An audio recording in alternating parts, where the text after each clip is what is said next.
Hey guys, how's it going? So my truck, when I bought it, did not come with clearance lights across the cab of the truck. So I love the look. I think it's clean and I want it on my truck. So I actually went ahead and bought a Mopar kit to do that.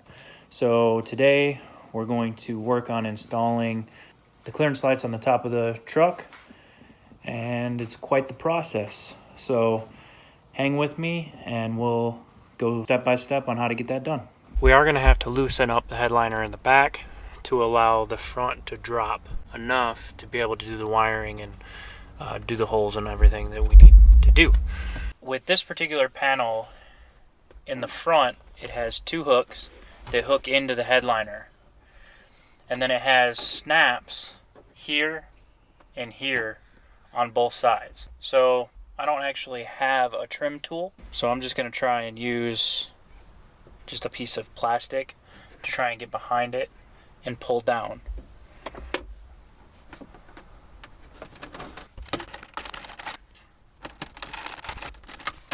Okay, so it's kind of difficult. They are hard to get out. So just so you know, don't be afraid to give it a little bit of a tug. Just be careful with the front. Then once you've got it loosened up, you can pull back on it, which will bring the front clips down. And then from there, you have to get in there and start unclipping all of the electronics. So I start with the garage door opener, simply because the cord, at least on my truck, and I'm sure it's going to be relatively the same on every truck, it's really short. So it doesn't allow this to drop very far. So that's the one that I start with first. At least it gets it down so that you can manage some of these other clips. Your next clip that you're going to try and get out is going to be this front clip here. If you can get that one out, it will definitely help. Okay, so I got that front one out. Now we got these two here that are left. The small one is for the little, so there's a little light up here, and then the second one is for my rear window.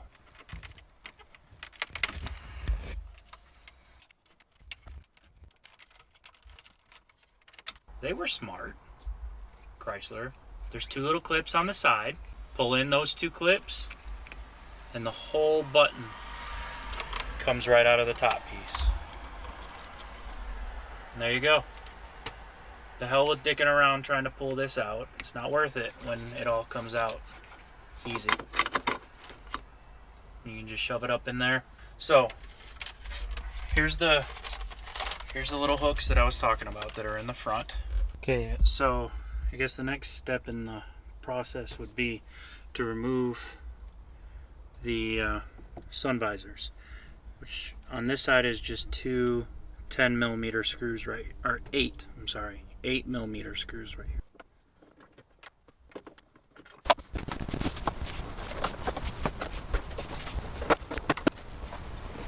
Okay, so your visor there, it has this little stationary deal right here. It's got a little tiny clip, and the cord is stuffed back inside the the headliner. So you have to pull on that to get it out so that you can make your disconnection of it. So for the sun visor clip, it just has a little Torx screw. Not sure what size the Torx is. Shouldn't be that hard for you to figure it out. It's just the next step is going to be your pillars. So you're just gonna get a screwdriver, and without damaging, you need to pull these little cups out, little filler pieces. There's some. So up inside here, you just have a 10mm bolt in both spots. Back out those 10mm bolts.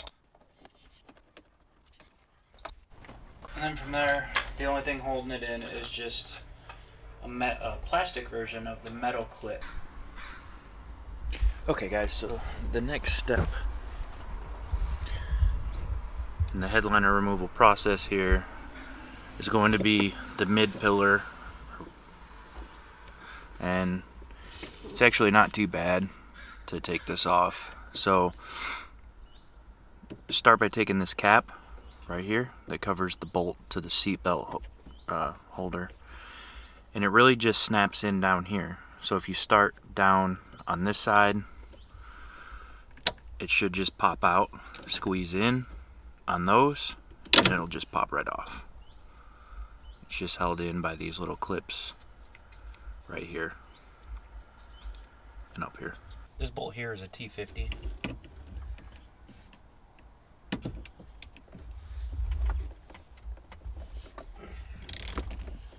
And trust me, they're in there hard all the way till the end. That's what she said.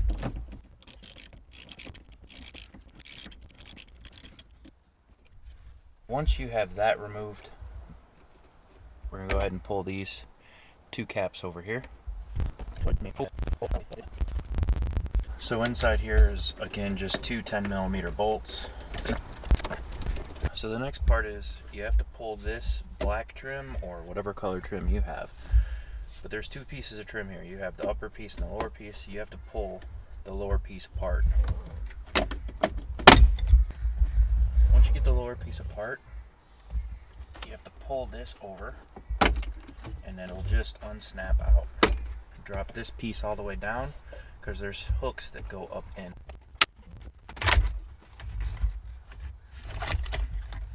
There is this little black piece right here that holds the seat belt up against the metal.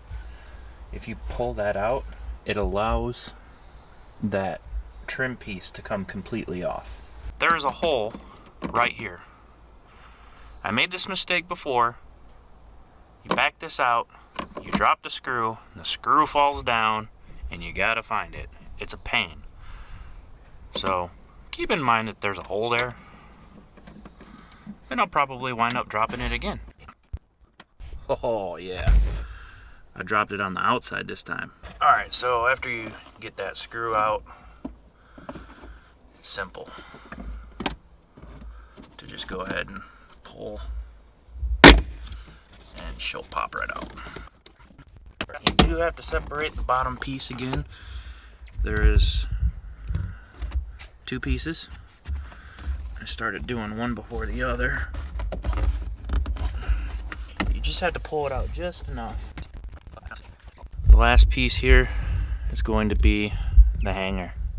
Again, just got a little cap. Pull the cap down. Torque screw in there. You just go ahead and back that out. She just comes right out. Now, as far as the light goes, the light is not connected to anything besides the headliner, so you shouldn't have to take the light out. Same with these. I have the surround sound speakers in my truck. They're just attached to the headliner. They shouldn't be attached to any steel structure. If you don't have them, I suggest a pair of white cotton gloves. That'll keep any dirt that's on your hands off of the headliner. Trust me, that's about the last thing you want to start dealing with, is a dirty headliner. Okay, so the seal that's on the outside of the door jamb here, it kind of holds the headliner in place still. So to start peeling that back in order to get the headliner to start to release.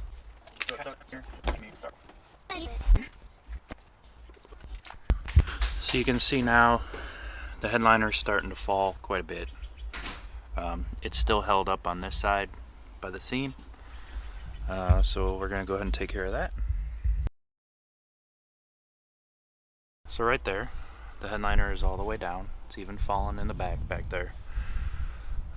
There's this wire loom right here that's stopping the headliner from falling even further. It is resting on the steering wheel now. I'm just gonna go ahead and leave it, but you can see, I mean, there's tons of space for this install. Okay, so I'm not gonna get into depth with the instruction process here, just simply because you guys will have the instructions. I will show you that it does say on the template here to cut it and cut the triangles into the template.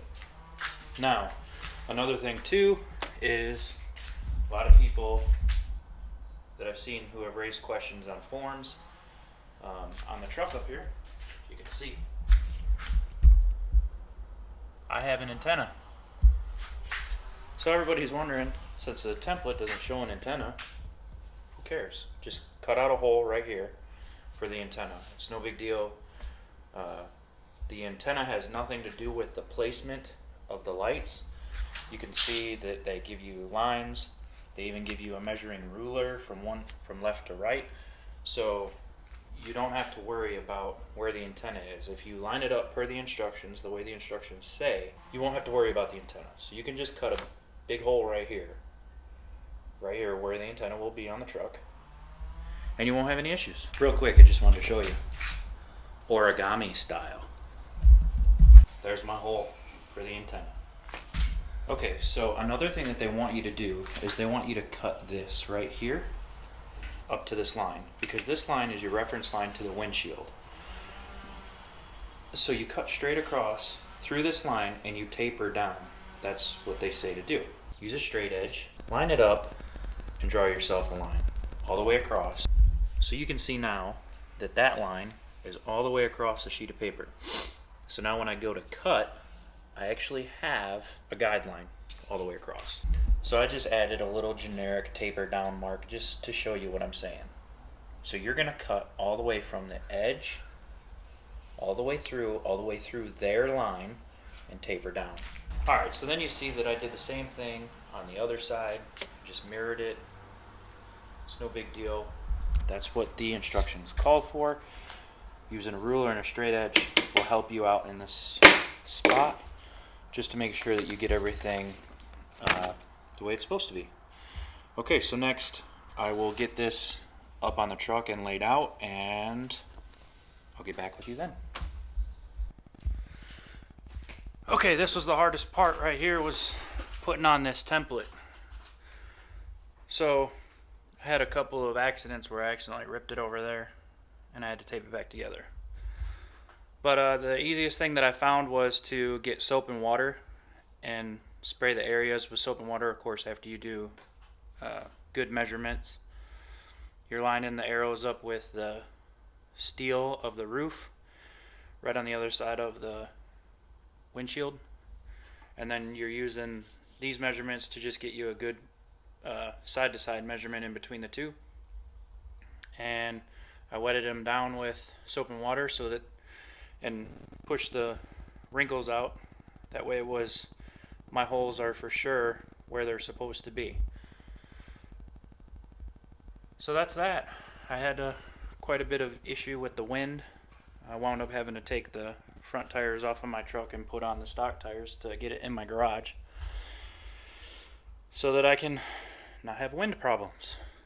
So this is the most stressful part, and as you look across the top of the truck and you start looking at the holes, the big center holes that you have to drill are the ones that you're going to be scared of the most.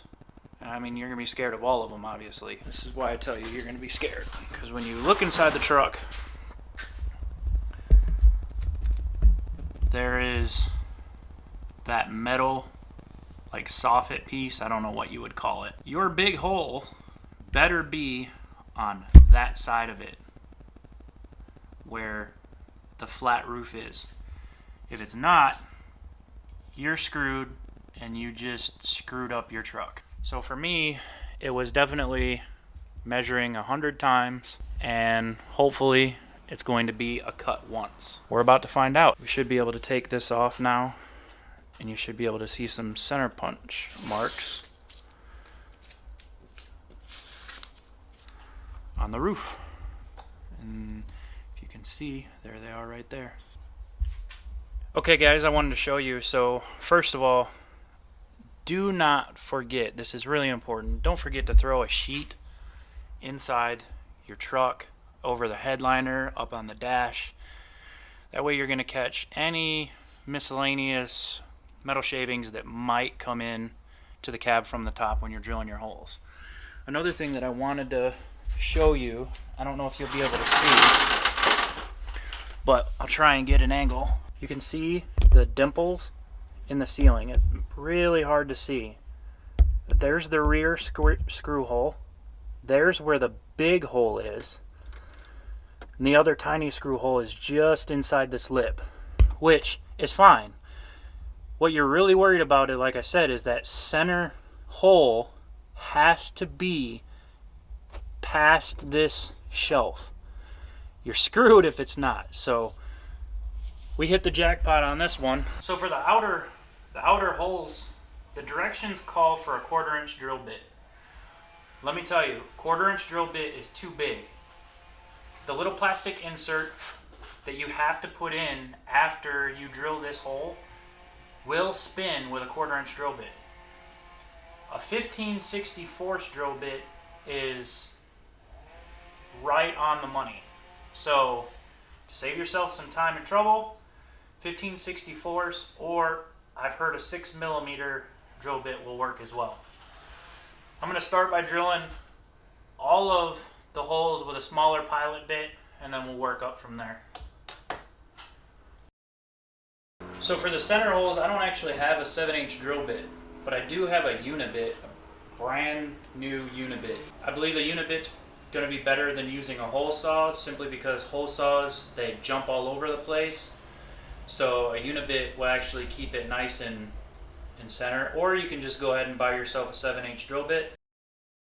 Okay guys, so the holes are all drilled now, all the way across, and the next step in the process is to make sure that we have some sort of sealant on the bare metal so that it doesn't rust. By now should have seal coated all the holes and given them a little bit of time to dry. It's time to start installing the light. Okay, so now I have it strung up. Big key point here. All your extra green wire goes to the passenger side. The dead end of the lighting kit is on the driver's side. Reason being is your green wire plugs into this plug right down here. So you're gonna have to run that green wire down the pillar and get it to attach to this plug. But we'll go over that later. Also, I redid my grounding. They originally had it zip tied so that it was way over there, which doesn't make any sense to me, considering how do you get up in there to drill a hole for the ground over your headliner? So I switched it the other direction so that hopefully I can get some more clearance to get it somewhere right in here, or at least I have more room to work on this side. So that's my plan for the ground. You know, I just re-zip tied it, no big deal. So on the top side now, you'll see that all of the bulb inserts are sticking out of the truck, the cab. So now it's pretty much just time for the light install. Okay, so now that we're getting into the light install, you got these plastic inserts. You're going to go ahead and get them shoved down inside that hole. Then you're going to take some sort of plier, doesn't matter. You're going to pull out that little middle piece. Not cut, pull out. Then you want to take your lamp, plug it in. Now another thing too is I've seen a lot of guys bead the hell out of this with silicone so that it doesn't leak. Me personally, I went with the original Mopar brand, and I know it may sound stupid, but I'm going to trust it to this gasket that Mopar provides on these lights to create a good seal. I'll run a water test before I put my headliner back up just to make sure, but I'm pretty sure I'm just gonna go with this and not silicone it. So from there, it's just putting it in there. It's a twist lock design. Put it in, match up your holes to the plastic piece, and then it's just a Torx until it's tight. And you do want to be careful here. Do not want to crack your plastic on your light. So that's one finished product right there. So I'm gonna go ahead and I'll finish all the rest and I'll get back with you. Okay guys, there's the finished product across the top.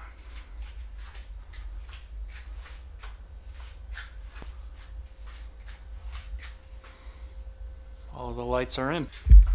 On the inside, that's what she looks like. So we'll try and get this zip tied to some of these existing wires, but you do want to try and leave it a little loose, because if you ever have to replace a bulb, you're obviously not going to pull down the headliner again to do that. So you'll want to leave it a little loose here, just so that you can take the light off from the lens and replace a lamp if you need to. Just to show you a part of the grounding step here, do not forget, before you attach, scrape off your primer, get down to bare metal. Okay, so pretty much the last part of this video is that connection.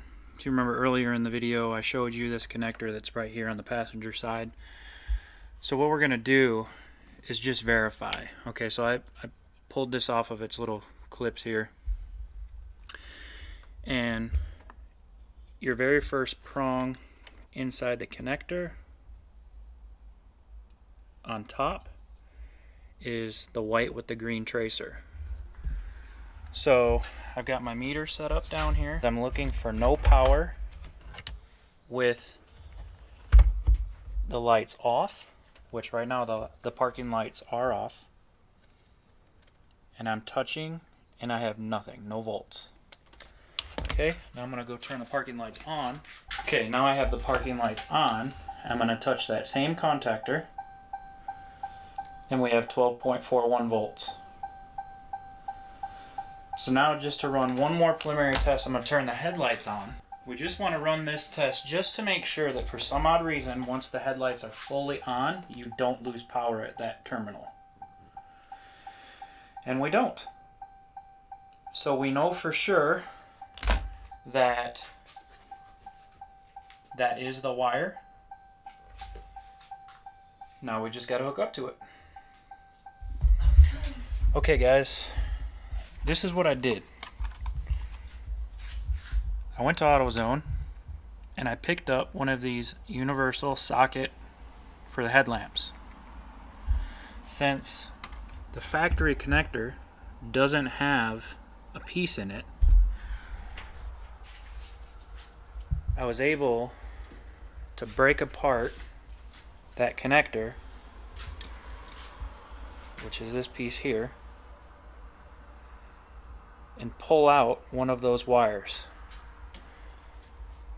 Here's one of them, extra. It came with 3 wires inside it. I did have to open up the end of this quite a bit. Well, not too bad, but enough. This is a little small for what you actually need. So I just use a pick and I put it in the front, and I kind of worked it side to side to open up to make this wider. That's all you need. So this piece doesn't actually clip into the factory connector.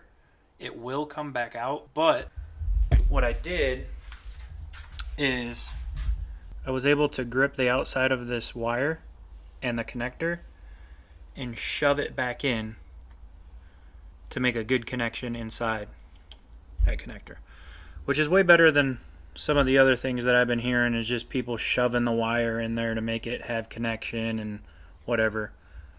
This is more of a more factory type look. Another thing that you could do is if you wanted to take the trip, you could go to a junkyard and find a salvaged truck and just cut this wire loom out of there and take one of these wires out. That would be about as factory as you're gonna find. I'm not gonna do that. This looks like it's gonna work pretty good, so we're just gonna stick with that. So that's the wiring part. All right, it's all wired back in. Got it all zip tied. Just did I didn't do a butt splice. I did I don't know what you call it. It's just the copper splice that you fold over and then you solder it. And then I did a piece of heat shrink to join them together. I know you can't see. I should have started the video before, but oh well. And it goes up the pillar round. I left a little slack up here just in case. And that's it. The wiring job is complete. Now you should be able to turn it on and see how it works. Alright, so after it's all said and done, okay, that's it. The water test is done. I did have a slight leak in this side, or this one right here. But tightening it down a little bit further caused it, or let it stop. So that's it. I've ran a lot of water over them and no more leaks. So I'm gonna call it good. I'm gonna put them up, put the headliner back in, and be done. Okay, guys, that's pretty much it for this video. If you liked it, give me a big thumbs up and comment and subscribe. There should be more videos coming down the pipeline. Got a couple of things going on, maybe a few weeks. So some more videos are going to come out just to kind of give you a tutorial of a couple of different things to do on your pickup if you're looking to do them. All right, man. Thanks, guys. Appreciate it. Have a good one.